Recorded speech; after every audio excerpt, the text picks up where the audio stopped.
बिस्मिल्लाहिर्रहमानिर्रहीम रब्बि इश्रह ली सदरी व यस्सिर ली अमरी वाहलुल उक़दतन मिन लिसानी यफ़क़हू क़ौली। I am Muhammad Qurban Ali and you are watching our official YouTube channel, which is Para Science Academy.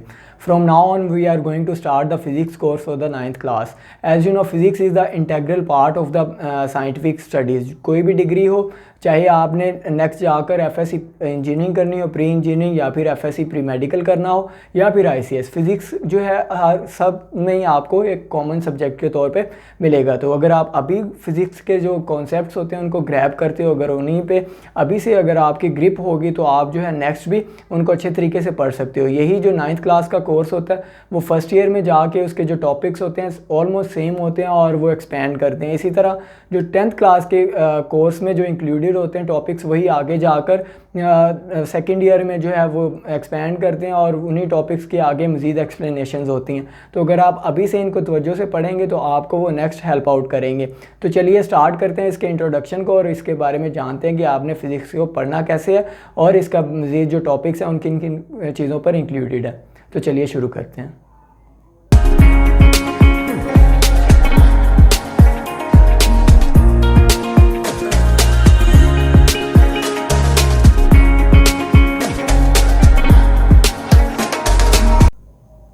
तो आपका जो सबसे पहला जो इस कोर्स के अंदर जो टॉपिक्स हैं वो 9 टॉपिक्स हैं, यानी कि 9 चैप्टर्स हैं आपके 9th क्लास की फ़िज़िक्स की जो बुक है। उसके अंदर जो सबसे पहला टॉपिक है या जो सबसे पहला जो चैप्टर है उसका नाम है फ़िज़िकल क्वांटिटीज़ एंड मेजरमेंट्स। उसके बाद दूसरा जो चैप्टर है उसका नाम है काइनेमेटिक्स। तीसरे चैप्टर का नाम है डायनामिक्स। चौथे चैप्टर का नाम है टर्निंग इफेक्ट ऑफ फोर्सेस। पांचवें चैप्टर का नाम है ग्रेविटेशन। छठा है वर्क एंड एनर्जी। सातवां हमारे पास फिज़िकल प्रॉपर्टीज़ ऑफ मैटर है। जो आठवां है वो थर्मल प्रॉपर्टीज़ ऑफ मैटर। और जो 9th और लास्ट चैप्टर होगा वो आपका थर्मल प्रॉपर्टीज़ ऑफ हीट है। तो सबसे पहला जो आपका चैप्टर है उसको हम शुरू करते हैं। उसका नाम फ़िज़िकल क्वांटिटीज़ एंड मेजरमेंट, जैसे कि मैंने आपको पहले भी बताया। तो अब सबसे पहले मैं आपको इसके बैकग्राउंड में बताता चलूँ कि फ़िज़िक्स है क्या, ये कैसे स्टार्ट हुआ, इसको किस तरह एक सब्जेक्ट का दर्जा दिया गया। तो जो पहले जो स्टार्ट में क्या था 18th सेंचुरी या 19th सेंचुरी में क्या होता था कि जो साइंसेस थी, साइंस से एक बेसिकली जो आपको नॉलेज मिलता है एक्सपेरिमेंटेशन और रिसर्च के ज़रिए उसको कहा जाता है। तो अब इसको साइंस को सिर्फ 2 चीज़ों में डिवाइड किया गया था, वो बायोलॉजिकल साइंसेस और physical sciences. Biological sciences related होती थी सिर्फ उन चीज़ों के लिए जो जिनके अंदर आपने लिविंग थिंग्स को स्टडी करना होता था, वो बायोलॉजिकल साइंसेस के अंडर आते थे। दूसरी चीज़ जो थी वो फिज़िकल साइंसेस थी। फिज़िकल साइंसेस में जो नॉन लिविंग थिंग्स के रिगार्डिंग जो भी स्टडीज़ या जो भी रिसर्च होती थी, जो भी उनका मुतालिया होता था, उसको फ़िज़िकल साइंसेस के अंडर देखा जाता था, पढ़ा जाता था। तो अब जो फ़िज़िक्स है, फ़िज़िक्स का हमारी ज़िंदगी में क्या किरदार है, उसके बाद क्या हुआ कि फ़िज़िक्स जो है डिवाइड होती गए, सब्जेक्ट डिवाइड हो गए, साइंस डिवाइड हुई, बायोलॉजी, फ़िज़िक्स, केमिस्ट्री, इकोनॉमिक्स, हर तरह की जो डिफरेंट फिर साइंस की ब्रांचेस बन गई। तो अब फ़िज़िक्स ने हमारी ज़िंदगी में क्या रोल अदा किया या फ़िज़िक्स का हमारी ज़िंदगी में क्या रोल है। तो सबसे पहली चीज़, हमारी ज़िंदगी में जो है फ़िज़िक्स के अलावा आपको मतलब हमारी ज़िंदगी के हर पहलू में आपको फ़िज़िक्स का एक जो है झलक नज़र आएगी। आपको हर जगह फ़िज़िक्स नज़र आती है। वो आप अपने स्मार्टफोन्स में देखें, टीवीज़ में, लाइट्स में, किसी भी किस्म की जो एनर्जी हम यूज़ करें, इलेक्ट्रिसिटी, मैग्नेटिज़म, कोई भी चीज़ हो, कोई भी फॉर्म हो मैटर की, उसके अंदर हमें जो है फ़िज़िक्स की एप्लीकेशन नज़र आती है। तो ये फ़िज़िक्स का इतना बड़ा हमारी ज़िंदगी में रोल है। तो फ़िज़िक्स को पढ़ना ज़रूरी है, एक कॉमन सब्जेक्ट भी है हाई डिग्रीज़ में, तो आपको इसको पढ़ना लाजमी होता है। तो इसकी अब फ़िज़िक्स को क्या या फ़िज़िक्स में किस चीज़ को स्टडी किया जाता है। Physics is the basic study of the relationship between matter and energy, यानी कि मादा, matter is anything that has mass and occupy space. कोई भी ऐसी चीज़ जो जगह रखती हो और वज़न रखती हो, यानी कि जगह को घेरे और वज़न रखे, उसको हम फिज़िक्स मैटर बोलते हैं। और इसका जो एनर्जी यानी कि तवानाई के साथ जो रिलेशन होता है, मैटर के अंदर जो एनर्जी की वजह से कोई चेंजेस आए तो या तवानाई की वजह से जो चेंजेस आती हैं उनको जिसके अंदर पढ़ा जाता है उसको हम फिज़िक्स बोलते हैं।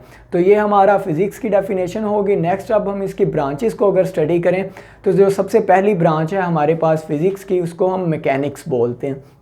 मैकेनिक्स क्या है? मैकेनिक्स में आप कोई भी चीज़ उसके जो मोशन यानी कि हरकत की वजूहात को पढ़ते हो, यानी कि the study of motion, it's causes and effects, यानी कि कोई भी अगर कोई चीज़ हरकत कर रही है वो किस वजह से कर रही है, उसका कॉज क्या है और उसके हरकत करने के इफ़ेक्ट्स क्या आते हैं, वो सारे को जो स्टडी किया जाता है उसको मैकेनिक्स बोलते हैं। नेक्स्ट जो हमारे पास ब्रांच आती है वो होती है हीट।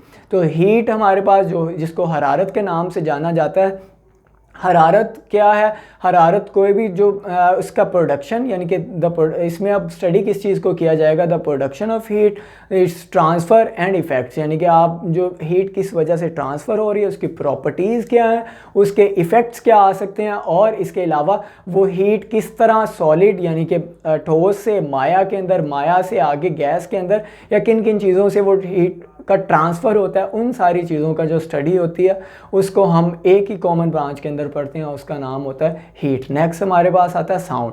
तो साउंड अगर आपको पहले नहीं पता था तो आपको पता होना चाहिए ये चीज़ के साउंड जो है वेव्स की वजह से प्रोड्यूस होता है, लहरों की वजह से प्रोड्यूस होता है। तो जो अब इसमें क्या होता है कि हम ऐसी ब्रांच फिज़िक्स की जिसके अंदर the study of the production, properties and it's uses या उसके इफ़ेक्ट्स जो हैं उस सारा को जो स्टडी किया जाता है उसको एक ब्रांच के अंदर स्टडी किया जाता है, उसको साउंड या फिर आवाज़ बोला जाता है। उसके बाद नेक्स्ट हमारा आता है लाइट। लाइट भी उसी तरह की फ़िज़िक्स की एक ब्रांच है जिसके अंदर आगे हमारे पास जो चीज़ों का जो यानी कि जो लाइट है उसकी प्रोडक्शन यानी कि वो किस तरह प्रोड्यूस हो रही है, उसके आगे इफ़ेक्ट्स क्या होते हैं, उसकी प्रॉपर्टीज़ क्या होती हैं, उसको यूज़ किस तरह किया जा सकता है, उसकी खसूसियात क्या हैं उस लाइट की, वो यानी कि वो किस सोर्स से प्रोड्यूस हो रही है। लाइट एनर्जी जो है हमें सबसे बड़ा जो सोलर एनर्जी जो हमें सन से मिलती है, तो वो सबसे बड़ा सोर्स जो है लाइट एनर्जी का हमारे पास सन है हमारा। उसके बाद जो हमारे पास नेक्स्ट ब्रांच होती है वो होती है इलेक्ट्रोमैग्नेटिज्म।